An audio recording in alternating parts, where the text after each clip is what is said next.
Video अच्छी लगे तो वीडियो को एक लाइक और चैनल को सब्सक्राइब कर दीजिएगा। घबरा गए, द्रौपदी सन्न रह गई। वह खुश थी कि इस बहादुर योद्धा ने प्रतियोगिता में उसका हाथ जीता है, मगर अब उसकी माँ कह रही थी कि भाइयों को उसे बांट लेना चाहिए। यह सही नहीं था। भाइयों को समझ नहीं आ रहा था कि वे अब क्या करें। वे वापस द्रुपद के महल में गए। वहाँ कृष्ण और व्यास भी मौजूद थे। वहाँ बहस छिड़ गई। 5 पुरुष एक स्त्री से कैसे विवाह कर सकते हैं? पांडव भाइयों ने द्रुपद से कहा, एक बार जब हमारी माँ कुछ कह देती है तो चाहे वह कुछ भी हो, हमें उसे करना होता है। अर्जुन अकेला उससे विवाह नहीं कर सकता। या तो हम पांचों उससे विवाह करेंगे या आप अपनी बेटी को वापस ले सकते हैं। महर्षि व्यास की सलाह।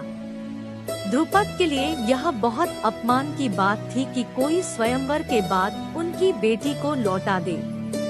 फिर भी उन्हें समझ नहीं आ रहा था कि उन्हें क्या करना चाहिए। अगर ये 5 भाई साथ रहे तो वे अपनी किस्मत खुद लिखेंगे और दुनिया पर राज करेंगे, और उनकी पत्नी के रूप में तुम्हें उनको साथ रखने का गौरव हासिल होगा।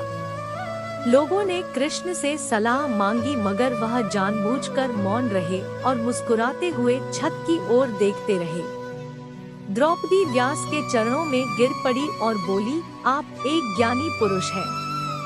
बताइए, वे मुझे ऐसी स्थिति में कैसे डाल सकते हैं कि मुझे 5 पुरुषों से विवाह करना पड़े? यह धर्म नहीं है और मैं ऐसा नहीं करूंगी। व्यास ने कहा, तुम्हारे पास 3 विकल्प हैं। तुम अभी सिर्फ अर्जुन से विवाह कर सकती हो।